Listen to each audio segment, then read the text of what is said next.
2.5 लाख रुपए का आईफोन जो फोल्ड होता है और सितंबर मंथ में ये लॉन्च होने वाला है। और देखो 8 साल में पहली बार एक ऐसा आईफोन आ रहा है जिसके अंदर आपको 10 नए ऐसे अपडेट्स देखने मिलेंगे जो भाई आईफोन फैंस के लिए काफी ज्यादा मतलब उनके दिल के करीब है,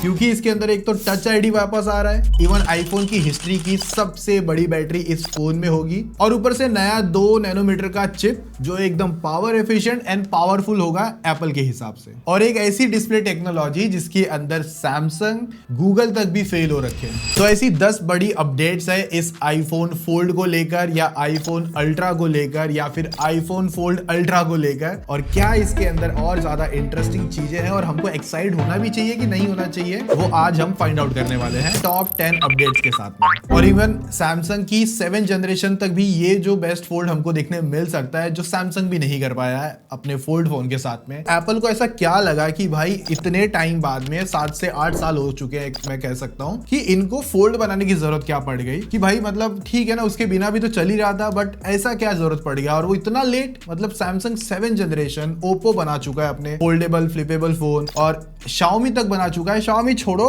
टेक्नो जैसे ब्रांड ने भी अपना फोल्ड फोन बना रखा है। तो इनको ऐसा क्या लगा कि चलो आज हम भी चालू कर लेते हैं, पहला फोल्ड फोन लेकर आएंगे और वो भी बहुत ज्यादा एक्सपेंसिव। अगर आप हिस्ट्री उठा के देखोगे ना एप्पल की तो इनका हमेशा ऐसा है कि लेट ही चीजें लॉन्च करते हैं। आईपॉड जो था 5 साल लेट आया, फिर उसके बाद में बेस्ट आईफोन भी सबसे लेट आया, और इवन जो एप्पल की वॉचेस भी है बहुत लेट आई है। पर ये जितनी चीज लेट आई है ना उसमें एप्पल ने अपना बेस्ट काम करके देने की कोशिश करी है। और एक चीज आपने देखी रहेगी, एप्पल को है ना कोई शौक नहीं है कि हम फर्स्ट मतलब हमने सबसे पहला प्रोडक्ट बनाया। उनका कोई ऐसा हिस्ट्री उठा के देखोगे ना कुछ नहीं है। हाँ ऐसी कुछ चीजें हैं जो फर्स्ट टाइम बनाते हैं, फेस आईडी एंड ऑल वगैरह, बट वो उनका पैटर्न उनका टेक है, बाकी और कोई अडेप्ट नहीं कर रहे इस चीज को लेकर। स्टार्ट करते हैं नंबर 10 से, जो एप्पल अपना खुद का मॉडेम लेकर आ रहा है। पहले ये स्नैपड्रैगन से काम करवाते थे तो ऑलरेडी लास्ट ईयर C1 आ चुका था और इस बार C2 मॉडेम होगा या C2X जो ये इनका खुद का मॉडेम होगा। तो better connectivity, 5G network, millimetre waves वगैरह जितना भी बेटर हो सके वो इसके अंदर हमें इंप्रूवमेंट देखने मिलेगी। फ्रैंकली मेरा ऐसा है कि जो C1 था ना मुझे उसमें इतनी ड्रास्टिक मतलब चेंजेस देखने नहीं मिले, बट ठीक है अगर कुछ परसेंटेज हुआ भी रहेगा तो वो C2 के अंदर थोड़ा बेटर हो सकता है। ऑल्सो ये खुद का यूज करेंगे तो इनके पास पूरा कंट्रोल होगा, खुद का जो पूरा फर्मवेयर अपडेट वगैरह खुद ही डिजाइन कर सकते हैं। जो सैटेलाइट कनेक्शन होता है ना उस पे वो ज्यादा जाने वाले हैं फ्यूचर के हिसाब से, तो धीरे धीरे वो स्टेप इन्होंने चालू कर दिया है और जिसमें ये थोड़ा बहुत हाथ इनका जो C2 मॉडेम और फ्यूचर में C3 वटेवर इंप्रूव होते आते रहेगा तो उन सब के थ्रू ये पॉसिबल करेंगे। अब जो सबसे मेन चीज है जो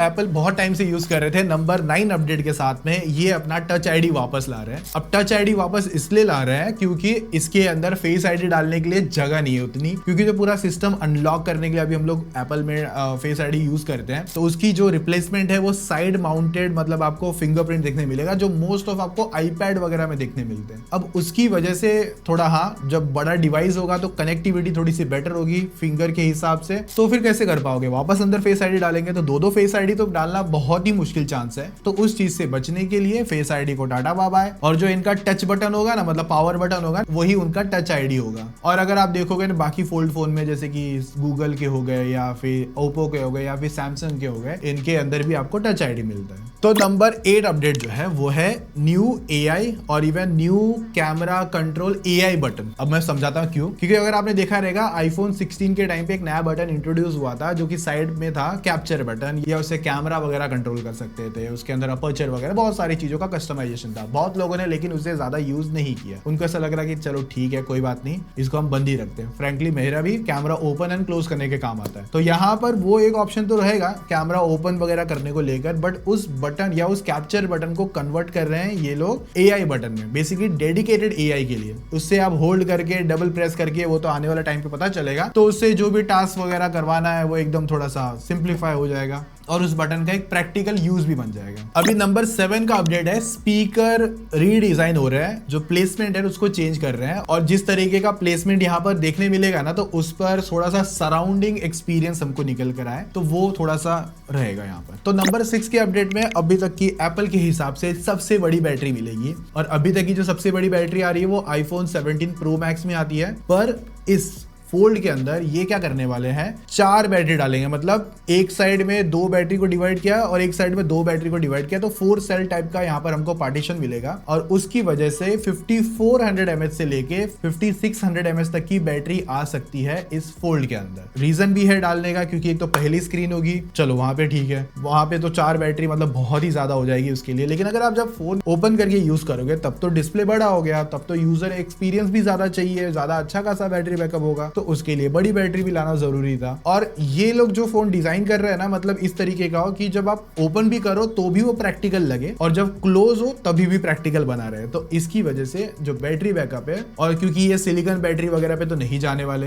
सिंपल वे अगर देखने जाएंगे तो, और बैटरी बैकअप जानोगे तो सिंपल है भाई, इतनी बड़ी बैटरी डालेंगे ये लोग तो 5400 mAh अगर मिनिमम बेस भी पकड़ लेते हैं तो ये क्या करेंगे, आराम से आपको 2 दिन तक का बैटरी बैकअप दे सकते हैं इस साइज के अंदर, क्योंकि एप्पल का ऑप्टिमाइजेशन बाकी एंड्रॉइड डिवाइसेस से बहुत ही अलग है। नंबर 5 की अपडेट पे एकदम सिंपल, जो एप्पल का फास्टेस्ट प्रोसेसर है वही इसके अंदर आएगा, जो है एप्पल का A20 Pro चिप। अब जिस पर ये पहली बार तो 2nm बेस्ड होगा, अब जिसकी थ्रू यहाँ पर हमको ज्यादा बेटर पावर एफिशिएंट तो होगा ही, मतलब ज्यादा अच्छी बैटरी ये बचा सकता है। दूसरी चीज, ये ज्यादा पावरफुल होगा, तो आपके जो भी नॉर्मल टास्क और हेवी एंड टास्क ये बहुत अच्छी तरीके से रन कर सकता है। और ये प्रोसेसर एप्पल कैटेगरी के लिए बहुत अच्छा है, मतलब बहुत ज्यादा फास्टेस्ट है। अगर आप इसे एंड्रॉइड प्रोसेसर के स्नैपड्रैगन वगैरह के हिसाब से कंपेयर करने बैठोगे, खास करके एंट्रोडू बेंचमार्क वगैरह से, तो टोटल डिफरेंट सिनारियो है। एंड्रॉइड अलग एल्गोरिदम पे बेंचमार्क स्कोर निकालता है, एप्पल अपने अलग एल्गोरिदम के हिसाब से बेंचमार्क स्कोर निकालता है। बाकी अगर इसकी थोड़ी सी परफॉर्मेंस जानी तो इतना समझ लो, जो एप्पल का M5 Pro चिप आता है ना, जो बेसिकली इस मेरे लैपटॉप में लगा पड़ा है, उस तरीके की परफॉर्मेंस निकाल के दे सकता है ये वाले एप्पल के A20 Pro चिप। तो इसके अंदर टोटल 8 कोर्स है, जिसपे 2 कोर आपके परफॉर्मेंस के, 2 कोर आपके मिड हो गए और 4 एफिशिएंसी कोर्स हमको देखने मिलेंगे। तो जब डिमांड होगी उस हिसाब से पावर प्रोसेसर अपनी तरफ से खींच लेगा। नाउ नंबर 4 का जो अपडेट है वो है डिस्प्ले को लेकर। इनर जो डिस्प्ले है खुलने के बाद में ये साइज लेगा ऑलमोस्ट 7.8 इंचेस का, और iPad mini 8.3 इंचेस के आसपास देखने आता है। तो ये आपका कह के चल लो पॉकेट फ्रेंडली iPad mini है, और मुझे ऐसा लग रहा है कि ये साल है ना बहुत लोग फोल्ड की तरफ जरूर जाएंगे, और उसके थ्रू मेरे को ऐसा लगता है कि जो आईफोन्स है ना उनकी सेल थोड़ी सी कम हो सकती है, ऐसा फील है। हालांकि महंगे होंगे, पर जो मुझे लगता है जिनको पैसे का इतना कैलकुलेशन नहीं करना उनके लिए तो चलो ठीक है, एक बोलते ना स्टेटस टाइप का जो रहता है वो और निकाल के लेकर आ जाएंगे, क्योंकि वैसे भी वो ज्यादा गेमिंग करते नहीं है। क्योंकि ये फोन ऐसे होंगे, इसमें मतलब फोल्ड के अंदर इतनी हेवी एंड परफॉर्मेंस जब आप करने बैठोगे ना, कभी कभार ऐसा हो सकता है कि फोन हल्का जरूर गर्म होगा। और परफॉर्मेंस के हिसाब से जो फोन डिजाइन हो रहे हैं वो एप्पल कर रहा है प्रो मैक्स वगैरह को लेकर। बाकी इसमें आपकी रीडिंग हो गई, प्रोडक्टिविटी हो गई, मल्टीटास्किंग हो गई, वो सब आप एकदम डिफरेंट लेवल में इसमें कर पाओगे। मतलब एक तरफ समझ लो अगर इसने फीचर दिया इनकेस डुअल ऐप वगैरह को लेकर, तो एक तरफ आप अपना ईमेल खोल लो, एक तरफ आप अपने कंटेंट राइटिंग वगैरह कुछ भी कर रहे हो, या इनकेस चैट जीपीटी या क्लाउड वगैरह यूज कर रहे हो, तो side by side 2 application use कर पाएंगे। और इसकी एक अच्छी बात ये रहेगी कि जब ये खुलेगा ना, तो वहां पर जो कंटेंट है ना, मोस्ट ऑफ जो दूसरे फोल्ड फोन्स आते हैं तो उसमें ऊपर और नीचे की तरफ बड़े बड़े बार्स आ जाते हैं, ब्लैक बार्स वगैरह। इसमें वो चीज बहुत कम देखने मिलेगी, क्योंकि इसका एक्सपेक्ट रेशियो ही टोटल डिफरेंट होगा। तो जिसकी वजह से हमको ऑलमोस्ट 4.3 इंचेस जैसा एक्सपेक्ट रेशियो होगा, जिसमें यूट्यूब की वीडियो आप ऑलमोस्ट फुल एक्सपीरियंस पे देख सकते हो। ब्लैक बार अगर होंगे भी तो बहुत कम देखने मिलेंगे। और रही बात बाहर का जो डिस्प्ले है, वो आपको मिलेगा 5.3 इंचेस का, जो कवर डिस्प्ले है। तो इस पर आपको जो वाइब आएगी वो आईफोन मिनी वाली थोड़ी सी वाइब आ सकती है। वो 4 पॉइंट समथिंग इंचेस के आते थे, 4.7 समथिंग के, ये थोड़ा उससे तो बड़ा ही होगा बेसिकली। और इस चीज से बचने के लिए इन लोग ने क्या किया था, 3 साल पहले ही जो इनका एसई आता था ना, मतलब जो बहुत छोटे डिवाइस आते थे मिनी टाइप के, वो तो 3 साल पहले ही बंद हो गए, ताकि उसके मजे आपको फोल्ड वगैरह में देखने मिले। नाउ नंबर 3 है,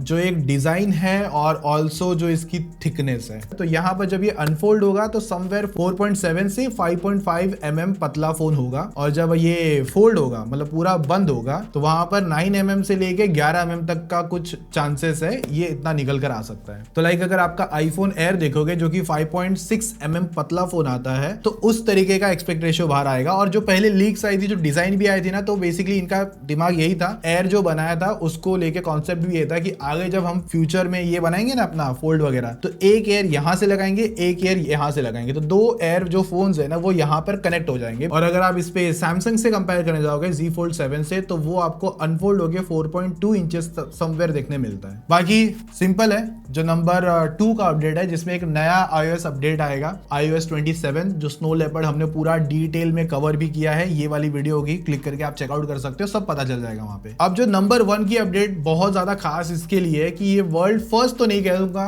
मतलब हाँ एप्पल के लिए वर्ल्ड फर्स्ट होगा, क्योंकि बाकी ओप्पो ब्रांड्स ये सब लोगों ने इस चीज को अचीव कर लिया है। बेसिकली आपको क्रीज फ्री डिस्प्ले देखने मिलने वाली है, बट ओप्पो ने अपना एक फोल्ड लॉन्च करा था जिसमें हमको क्रीज एकदम ना के बराबर देखने मिल रही थी। और यहीं पर अगर आप देखोगे तो एप्पल ने भी इतना टाइम इसीलिए लिया कि क्रीज से जब छुटकारा मिलेगा तब हमको डिवाइसेस देखने मिलेंगे। अभी ना एप्पल ने इस 3 टेक को कंबाइन करके इस चीज को अचीव करा है। सबसे पहला यहाँ पर लिक्विड मेटल हिंजेस देखने मिलेगी जो प्रिसाइज बेंडिंग के साथ आती है, और double layer ultra thin glass होगा। तो जब फोल्ड होने के बाद जो डिस्प्ले के एक सेंटर पार्ट में जो डिस्टर्बेंस बनती है, जो टेंशन बनती है कि लाइक मतलब वो बेंड हो रहा है, क्रीज आ रही है, तो वो जो पूरी चीज है ना पूरे ग्लास पे ही मतलब मैं कहूंगा डिस्ट्रीब्यूट हो जाएगी, तो जिसकी वजह से सेंटर की जो क्रीज है वो नहीं आएगी। बाकी देखो जब ये क्रीज वाला सीन जो भी है ना जब आएगा 2 महीने या 3 महीने बाद यूज होगा, तब हमको समझेगा कि क्या सीन है क्या नहीं अच्छा है। तो ये बेसिकली वो सारी मेन अपडेट थी जो एक नए आईफोन फोल्ड अल्ट्रा के अंदर हमको देखने मिलने वाली है, जिसकी वजह से हमको एक नया